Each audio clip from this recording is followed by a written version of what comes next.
We're going to look at it. So foul there on Indiana, on Hull there. But then that is a technical. That is a technical. Dead ball, contact technical.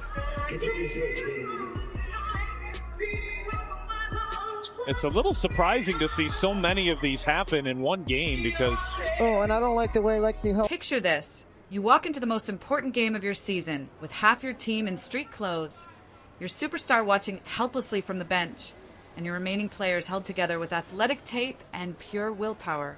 Then, in the most crucial moment of the night, your player gets elbowed in the face so hard she hits the floor like a sack of bricks, and somehow the referees call the foul on her. This isn't a nightmare scenario. This is exactly what happened to the Indiana Fever just hours ago, and Caitlin Clark's reaction says everything you need to know about how broken this situation has become. The Indiana Fever rolled into Minneapolis tonight, carrying more baggage than a cross-country flight. 5 players. Let me repeat that. Every time a game happens in the WNBA, somebody's getting abused, somebody getting beaten, somebody is getting hurt, man. Somebody is getting hurt every game in the WNBA, and they just fail to realize this, fail to have any protocols on stopping the nonsense. 5 players were already ruled out before the opening tip. Caitlin Clark, the rookie sensation who's been carrying this franchise on her shoulders, has been sidelined for over a month with a groin injury that just won't heal. Sophie Cunningham, their reliable wing scorer, is done for the season with a torn MCL that happened at the worst possible time. Chloe Bibby couldn't even suit up tonight because of knee soreness, and when a professional athlete sits out for a soreness, you know it's serious. Sydney Carlson's season ended months ago with a devastating ACL tear that crushed any depth they had in the backcourt. And Ari McDonald? She's watching from home with a fractured foot that ended her year before it really began. But here's where it gets even more desperate. Odyssey Sims, their emergency hardship signing. Indiana Fever's injury bug is getting into spooky territory. It seems like there's a new player every single day that's getting injured. Right now they have Caitlin Clark out, not sure if she will be returning this season. Sid Colson out with a season-ending ACL tear. Ari McDonald out with a season-ending fracture in her foot. Sophie Cunningham out with a season-ending MCL tear. And then just today, before the game, they announced that Chloe Bibby would be out with a knee injury, and basically they just said it's soreness and they're limped onto the court tonight knowing she wasn't anywhere close to 100%. This woman was essentially the 4th-string option behind Clark, and now she's being asked to run the offense while nursing her own injuries. That's not basketball strategy, that's survival mode. So when Lexie Hull caught Kayla McBride's elbow square in the jaw during the 3rd quarter, sending her crashing to the hardwood with her hands covering her face, everyone in the arena knew exactly what they'd witnessed. This was textbook flagrant contact, the kind of play that gets reviewed, upgraded, and punished accordingly. Hull went down hard, grabbing at her face in obvious pain, and the replay showed exactly what happened. McBride's elbow connected flush with Hull's jaw as she tried to break free from defensive contact. But then something absolutely... Tonight, kind of expecting to play darn near the whole game just with the injury situation and then the personnel available. Damn, you played 37 minutes. I mean, you played a lot too, Kels. What did you play? 35. I mean, yeah, we're down people, so gotta suck it up, play a little tired a few minutes, and take in those timeouts as best we can. But yeah, I mean, we're down people, so everyone's got to do a little more. Inexplicable happened. The officials, after watching Hull take the shot and hit the deck, somehow decided that Hull was the one who committed the foul. Let that sink in for a moment. The player who got elbowed in the face was penalized for the privilege of being elbowed in the face. Even after going to replay, even after seeing the contact in slow motion from multiple angles, the referees doubled down on one of the most bewildering calls you'll see all season. This wasn't just a missed call. This was the breaking point for a team that's been pushed to its absolute limit. Every single game in the WNBA this season, somebody's getting hurt, somebody's taking unnecessary contact, and the league continues to act like this level of physicality is just part of the game. But when you're already down to skeleton crews and emergency signings... So, not really. But, you know, at the same time, our ability to to make plays out of what we have, right? I think a lot of our spacing allows players to do what they do best, creates opportunities for them to be successful, and then it's just making the right reads and finding the right pass, on time, on target. And some of that is with experience with your teammates, and some of that is instinct. And so we are trying to do as much as we can to put players in position to use those instincts. Every questionable hit becomes a potential season ender. The numbers tell a story that's almost impossible to believe. More than half of Indiana's roster is currently unavailable, turning what should have been a deep, talented team into a patchwork group of role players and replacement-level bodies. When Clark went down with that groin injury over a month ago, the entire structure of their offense collapsed. She wasn't just their leading scorer. She was their floor general, their pace setter, the player who made everyone around her better just by being on the court. Sophie Cunningham's MCL tear robbed them of their most reliable three-point threat and a veteran presence they desperately needed during this playoff push. Chloe Bibby's knee problems eliminated another scoring option and further depleted their already thin wing rotation. Sydney Carlson's ACL injury earlier in the season had already forced them into uncomfortable lineup combinations, and Ari McDonald's foot fracture meant they lost depth they couldn't afford to lose. The ripple effect has been devastating. Lexie Hull, who's never been asked to be a primary offensive weapon, suddenly found herself playing career-high minutes and being counted on for career-high production.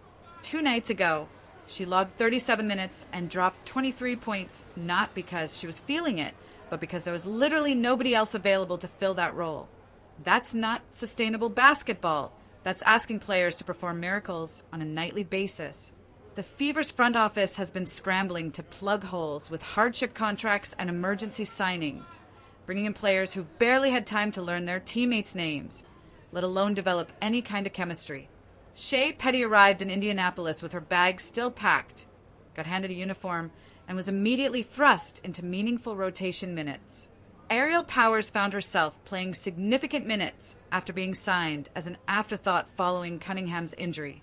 These aren't luxury additions. These are desperation moves from a franchise trying to field a competitive roster with whatever bodies they can find.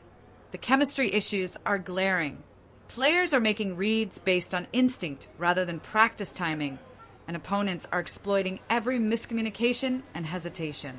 Coach Stephanie White has done her best to put players in positions to succeed, but there's only so much you can scheme around when your entire rotation has been turned upside down by injuries. Which brings us back to that elbow.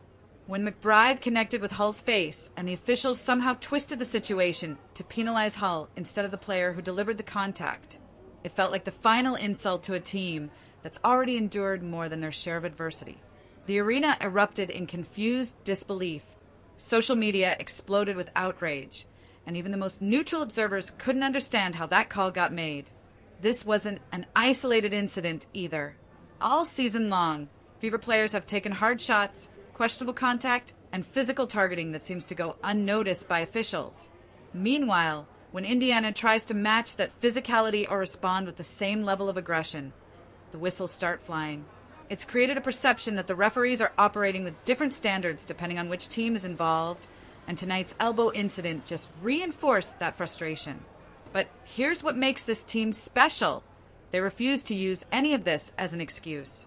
Despite being down to emergency signings and hardship contracts, despite facing officiating that seems tilted against them, despite dealing with an injury list that reads like a hospital intake form, they keep fighting. Kelsey Mitchell dropped 26 points tonight, carrying the offensive load with the kind of performance that would be highlight-worthy under normal circumstances. The fact that she's been asked to do this night after night without her usual supporting cast makes it even more impressive. Shea Petty, who again barely knew where the locker room was a week ago, came off the bench and contributed 16 points like she'd been part of this system all season. That's not just professional, that's extraordinary. Aaliyah Boston anchored the defense and battled on the boards despite being constantly double-teamed and having to cover for teammates who are still learning the system.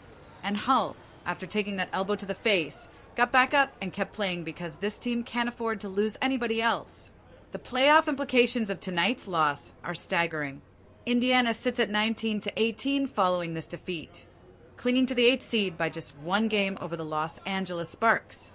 With only 7 games remaining on their schedule, and with matchups against Seattle, Golden State, Chicago, and Los Angeles still to come, there's zero margin for error. Every single game from here on out carries postseason weight, and they're trying to navigate this brutal stretch with a roster held together by hope and hardship signings. But there was one moment tonight that gave everyone a glimpse of what could still be possible. Caitlin Clark was spotted participating in shoot-around before the game, moving around with her teammates for the first time in over a month. She wasn't cleared to play, wasn't even close to being activated, but just seeing her on the court in uniform again sent a jolt of electricity through the building.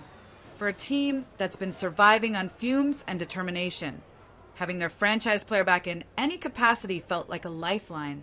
The timing couldn't be more critical. Without Clark running the offense, every possession feels disconnected and chaotic. Mitchell can score in bunches, Boston can anchor the paint, but neither of them is a natural floor general. They don't have the court vision to consistently create easy opportunities for their teammates, and they can't command the kind of defensive attention that opens up the rest of the floor. Clark's absence has turned Indiana from a potential playoff contender into a team that needs heroic individual performances just to stay competitive. Every piece of practice footage, every warm-up video, every social media post gets analyzed frame by desperate fans looking for any indication that Clark might be ready to return. The anticipation is building to a fever pitch because everyone understands what's at stake. This isn't just about getting their best player back. It's about salvaging a season that's hanging by the thinnest of threads. The mental toll of everything this team has endured is impossible to quantify. They're not just fighting opponents. They're battling a constant stream of injuries, questionable officiating, and the mounting pressure of a playoff race where every game feels like sudden death. That kind of stress breaks teams apart. But somehow Indiana keeps finding ways to compete despite circumstances that would derail most franchises. When Clark does return, and Coach Stephanie White has expressed hope that it happens before the regular season ends, she'll have the opportunity to elevate everyone around her. Mitchell becomes more dangerous when she's not the primary focus of opposing defenses. Boston becomes more effective when she's not constantly doubled in the post. The role players and emergency signings become more comfortable when they're not being asked to carry responsibilities beyond their capabilities. The question isn't whether Clark can make a difference. It's whether she can make enough of a difference to overcome everything working against this team. The injuries, the thin roster, the questionable calls, the brutal remaining schedule. These are massive obstacles that can't be solved by one player, no matter how talented. Tonight's loss was about more than basketball. It was about a team that refuses to quit despite facing adversities that would break lesser groups. It was about players stepping into roles they never expected to fill and finding ways to contribute when everything seemed hopeless. And yes, it was about officiating decisions that left everyone scratching their heads and wondering if the deck is stacked against certain teams. The resilience Indiana has shown throughout this nightmare season will be remembered long after the final buzzer sounds, regardless of whether they make the playoffs. They've proven that heart and determination can keep you competitive even when talent and depth disappear. But make no mistake, they need Clark back. They need the injury bug to finally leave them alone. And they need a fair whistle if they're going to turn this season into something special. So tell us, do you think the referees have it out for the Indiana Fever? Or is this just a string of unfortunate coincidences? Drop your thoughts in the comments below. Smash that like button if you want to see more WNBA coverage.